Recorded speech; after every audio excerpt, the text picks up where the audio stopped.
of the most important ministries to oneself and to others is to be happy. Pag ang tao mas masaya, mas nakakapagpasaya siya ng kapwa. At mas gumagaan ang buhay, mas na-appreciate ang kaluwalhatian ng Diyos. Isang ministry na pasayahin ang sarili. You cannot give what you do not have. That's why it is imperative that the people of God strive to be happy or happier. Ang pamagandang pag-aaral natin ngayon, be happier or less sad and troubled.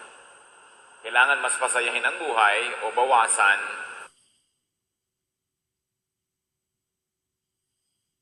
ang mga lungkot at mga pinag-aalala sa ating pang-araw-araw na buhay. Salamat, Panginoon, dahil kayo, Diyos, sa pwedeng lapitan, sandalan, asahan. Patawarin niyo po kami sa aming mga kasalanan at ngayon, turuan niyo kami. Bigyan niyo kami ng mga practical na hakbang upang maging mas masaya kami sa buhay at nang sa ganon, mas lalo naming makita ang iyong kabutihan at ito ay maibahagi namin sa aming kapwa. We ask you, Father, to be our speaker. Speak to us from your throne of power and majesty. Lead us unto greater knowledge of you and to higher levels of happiness. In the name of Jesus, your Son, our Savior, our healer, our friend, we pray with thanksgiving. Amen. Sa 1 Kings 3, 5 up to 12, makikita natin kung ano ang pinakamagandang ibinigay ng Panginoon na handog, bigay na regalo kay Solomon. One night, while Solomon was in Gibeon, the Lord God appeared to him in a dream and said, Solomon, ask for anything you want, and I will give it to you. Solomon answered, please make me wise, then I will know how to rule your people. God said, Solomon, I am pleased that you ask for this, so I'll make you wiser than anyone who has ever lived or ever will live. Pwedeng humingi si Solomon ng kahit anong bagay, pero ang hiningi niya ay iba yung karunungan para daw magkaroon siya ng kakayahan na pangunahan ang mga taong ipinagkatiwala sa kanya ng Diyos na pangunahan. At lubos ay kinagalak ng Diyos ito, kaya sabi niya, napakaganda ng hiningi mo, ibigyan kita ng inihingi mong katalinuhan, walang magiging mas matalino sa iyo before or after you. Kung ganon, napakaganda na ibigay ng Panginoong Diyos kay Solomon na regalo, katalinuhan, na siyang dapat din naman nating pakinabangan. Dahil hindi lang sa kanya ibinigay, sa pamamagitan niya ay napapaabot din sa atin. At ito ang ating pagbabasihan ng mga practical na pamamaraan kung paano mas maging masaya sa buhay. How to be happier or less sad and troubled from the wisdom of Solomon, which really comes from the wisdom of God. Ecclesiastes 7:2. It's better to go to a funeral than to attend a feast. Funerals remind us that we all must die. Hindi masarap pumunta sa mga libing, sa mga lamay, pag may namamatay, pag may naghihingalo. Pero sabi ni Solomon, ayon sa kanyang karunungan, mas mabuti pa na pumunta ka sa mga libing, sa mga lamay, sa mga funerals, kaysa sa mga party. Bakit? Naaalala mo na lahat ng tao ay may kamatayan ang katawan. Ano ang prinsipyo dito para maging mas masaya sa buhay? Accept death as natural part of and point in life. Marami sa ating mga alalahanin, takot, may kinalaman sa kamatayan. Kahit ang layo-layo pa, nagmumukhang malapit na pag laging iniisip, ini-imagine. Bago mangyari, habang nangyayari, at kahit tapos nang mangyari sa mga mahal natin sa buhay, at iniisip natin para sa ating sarili, we must have peace with the unchangeable idea of death. Ang mahalaga lang habang nabubuhay ka, to maximize your happiness and your good deeds, to minimize your pain, to do the most good, to maximize your happiness, and then meet your Maker. Do not be obsessed with death. Just accept the fact that it will happen and leave the details up to God. Maraming nag-aalala tungkol sa kamatayan kung paano. Marami ayaw pang mamatay, meron naman gusto na. Lahat yan wala sa ating kamay. Nasa Panginoon. Kaya mabuhay ka na lang ng mabuhay habang binubuhay ka pa. At pag tinawag na tayo ng Panginoon, ay sumunod tayo sa tawag na yon. Accept it with minimal fuss. Masasaya ang tao. Maraming kaligayahan ang tinatanggal sa atin pag naiisip natin yung kamatayan. Kaya dapat hindi laging iniisip. Basta handa tayo gumaraw sa Panginoon. Hindi laging inaalala. There is another idea from Solomon how to be happier in life. Ecclesiastes 7:9. Only fools get angry quickly and hold a grudge. Mga hangal lang daw ang napakadaling magalit at mahilig magtanim ng sama ng loob. Pag lagi kang nagagalit, nawawala ang iyong kaligayahan. Pag nagtatanim ka ng sama ng loob, lagi kang malungkot, may kabigatan. So don't get angry easily. Don't hold a grudge. You want to be happier in life, you have to discipline yourself into not getting very easily irritated, and you should not be irritable. Sikapin natin, disiplinahin natin ating sarili na hindi madaling magalit. Pag nagagalit ka kasi, bukod sa yung emosyon mo nagiging negative, pwedeng magsalita ka pa, gumawa ka ng mali, may makaaway ka pa, gawang ka pa niya ng masama, dumoble ang dahilan para ka magkaroon ng problema. When you are angry, you poison yourself. Ang taong galit, naiiba ang body chemistry, naiiba ang tibok ng puso, naiiba ang pintig ng mga pulso, tumataas ang blood pressure, tumataas ang sugar levels, lalo't kung diabetic, sumisikip ang mga ugat na dinadaluyan ng dugo, nagiging napakasama para sa katawan ang galit. So, maging mahinahon at huwag magpagalit dahil ikaw ay makadiyos. At kung hindi ka naman talaga napakamakadiyos, maging mahinahon ka dahil matalino ka. Dahil alam mong masama sa iyo ang magalit. Lalo't may edad ka na, hindi na usong magalit. Dami ka na dapat pinapalampas. Total, marami na rin naman pinalampas ang Diyos at ang planeta sa mga pinagagawa mo rin hindi tama. Marunong ka na dapat magpasensya. At lalo naman dapat marunong magpalampas ng offenses ang bata. Bakit? Kabata-bata po, baka makapatay ka, baka makagawa ka ng mali, may magalit sa'yo, mataga-taga ka dyan, mabaril ka. Ang haba pa ng buhay mo, nadadalhin mo yung bunga ng maling galit. Kaya dapat talaga maging mahinahon.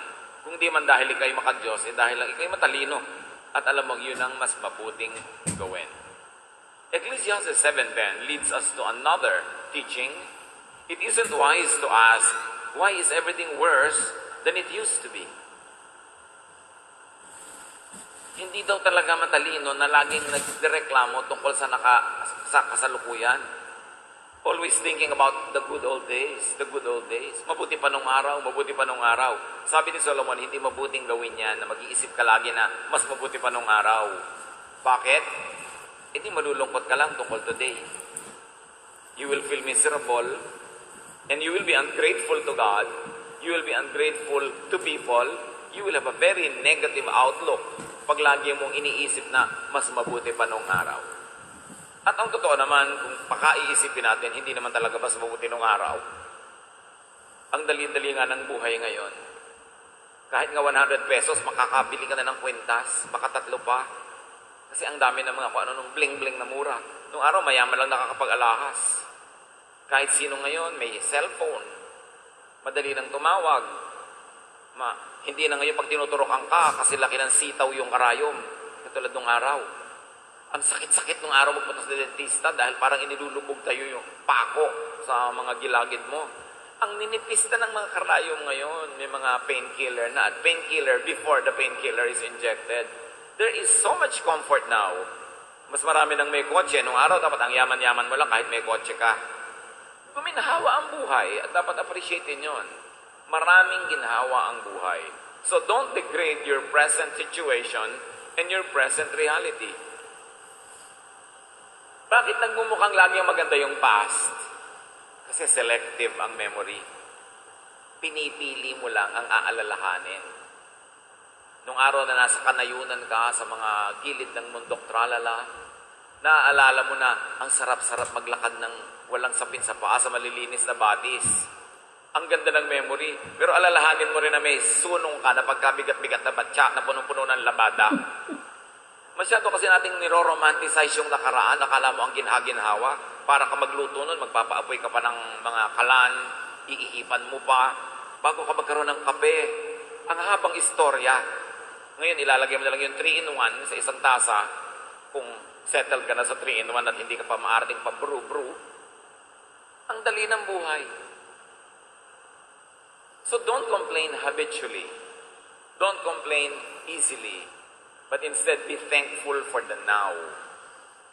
Kahit gaano kaganda ang nakaraan, tapos na yung future na inaabangan mo, wala pa yun. Hindi mo nga alam kung darating.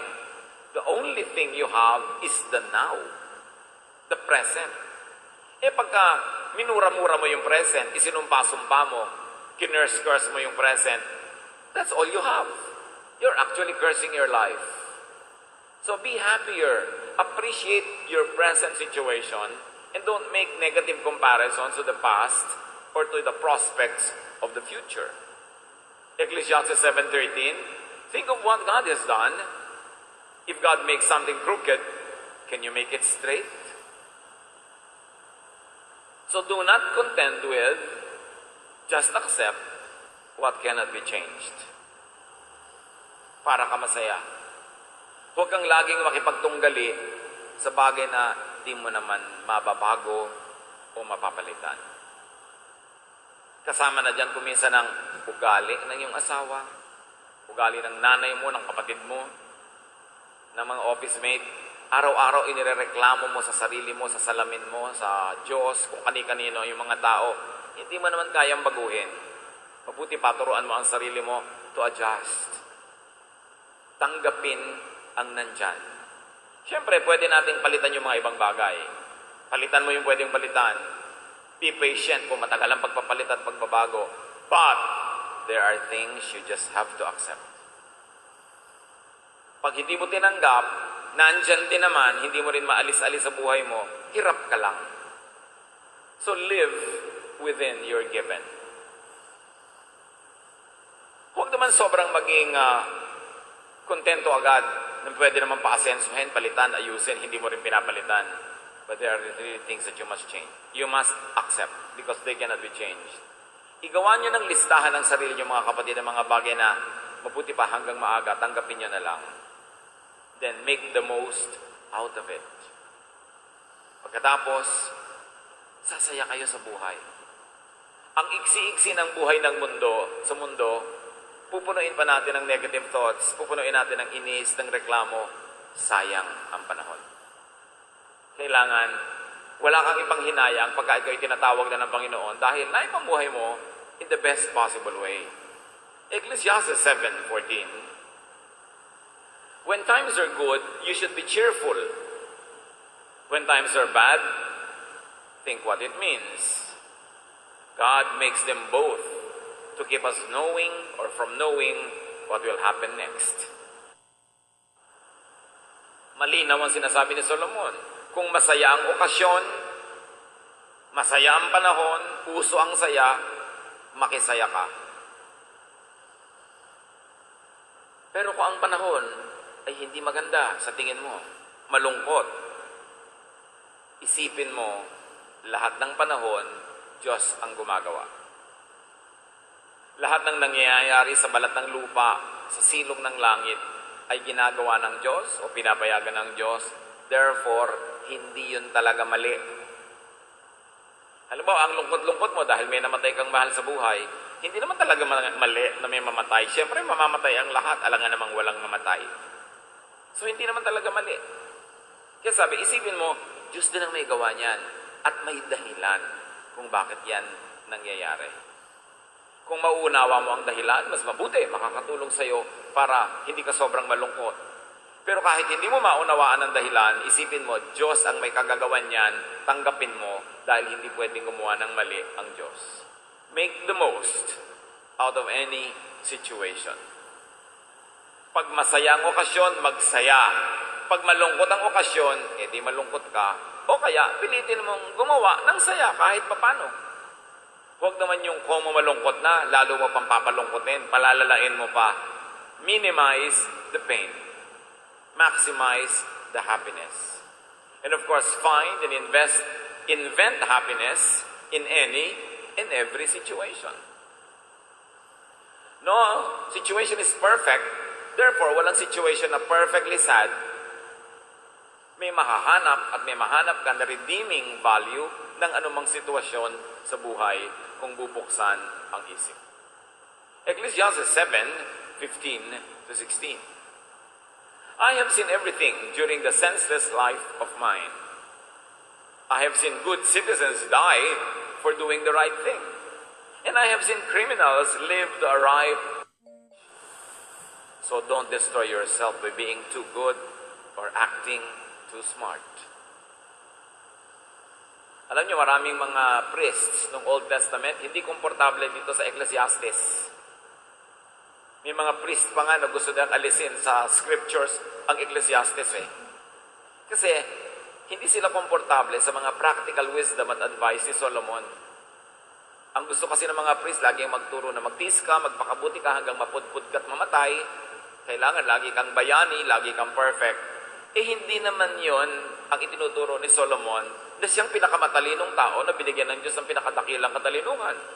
Kaya dapat indiin sino ba yung nagsasabi? Yun lang naman pinakamatalinong tao na binigyan ng Diyos ng katalinuhan. So, dapat pakinggan. At sabi niya, marami na akong nakitang mga kabalbalan sa buhay. Mga bagay na parang walang katinoan at labag sa katinoan. Sabi niya, napakarami ko nang nakitang mabubuting tao, mahuhusay na mamamayan, na namatay sa paggawa ng mabuti at kinamatayan ang pagpapakabayani. Samantala, napakarami ko namang nakitang kriminal at masasamang taong nabuhay ng masigana at mahaba. Sabi niya, alam niyo kung anong lesson nun? Huwag niyong patayin ang sarili niyo sa sobrang pagiging perfect na mabuti at sa pagiging sobrang matino at matuwid to the point na ikamatayin niyo na.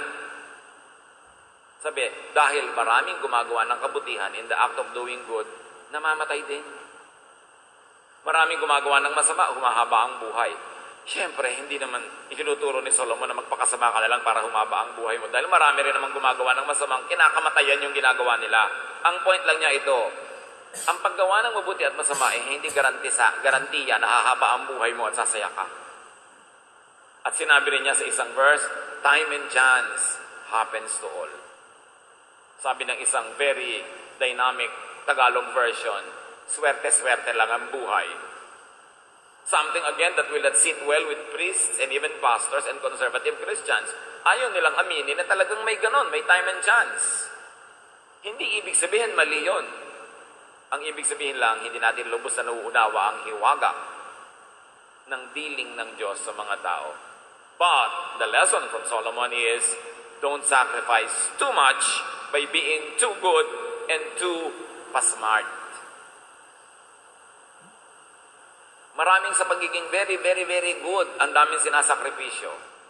Example, may isang anak na napariwara, si deacon, si deaconess, o si pastor, o si elder, o si Bible study teacher. Imbes suportahan yung anak, mahalin sa oras ng pagkakamali, itatakwil, itatapon, para magandang tingnan sa harap ng church, na hindi sila nagtotolerate ng mali. Although yung dibdib ng magulang at magulang yan, talagang gusto mong arugain yung mga anak mo, mahalin mo kahit nagkawindang-windang, kahit nagkasala, kahit nagpagulong-gulong sa kasalanan. Pero pakitang tao, para ipakita na righteous ako, godly ako, hindi ko ito tolerate. Sariling anak ang itatakwil, sariling laman, sariling pamilya ang itatatwa. Yan ang sinasabi ni Solomon, don't kill yourself trying to look good. It's not worth it. It's not worth to play to the gallery na magpasikat ka sa mga taga-church na ang banal-banal mo habang kinukumplihan mo lahat ng mga sugat mo at sugat ng pamilya mo, nagkukunwari kang everything is alright, and to the point that you become unloving and unsupportive to the very loved ones that you should love and support no matter what. Maraming sakripisyo ang tao in the name of religiosity and godliness na hindi naman hinihingi sa kanila ng Diyos. hinihingi lang kuminsan ng religion. Alam niyo naman, napakaraming mga hypocrisies at mga pagkukunwari at pagbabalat kayo ang mga relihiyoso. Hindi mo maipakita ang tunay mong kalagayan, ang iyong mga peklat, sugat, ang mga nakangangamong galis. Kunwari, everything is okay. Kasi itatakwil ka ng mga sarili mong ka-church pagka ipinakita mong hindi ka perfect.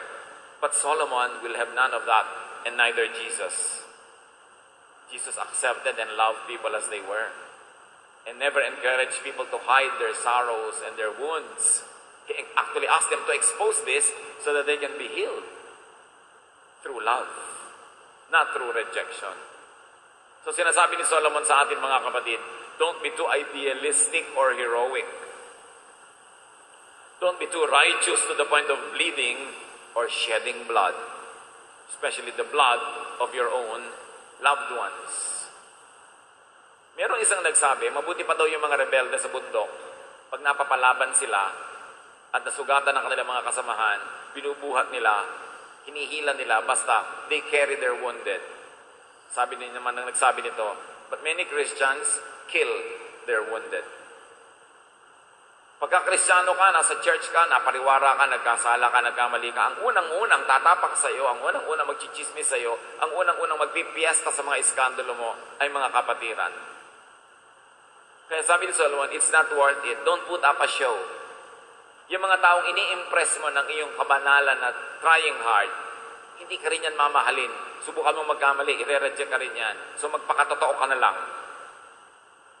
Always seek healing, seek improvement, seek righteousness, but in the process na wala ka pa sa perfection na yon, and nobody gets there, don't sacrifice too much to please your audience. It's not worth it. Lalong-lalo kung isasakripisyo mo buhay ng mga mahal mo sa buhay, pang sarili mong buhay. Ecclesiastes 7:20 says it very clearly, no one in this world always does right. Walang tao na 100% tama ang ginagawa 100% of the time. At anong nakakapagpaligaya sa application ng message na ito? Don't over-expect righteousness from others and from yourself. It is reasonable to expect minimum righteousness, improving righteousness, ever-increasing righteousness, but don't expect perfection. You will only fail. And don't even try to pretend that you are perfect yourself. Mapapagod ka lang. So relax. God loves you. God accepts you through Jesus. We should accept one another because of the love of Jesus and help each other keep on growing from glory to glory and keep on improving. But you don't reject and you don't throw out anybody who is not yet perfect.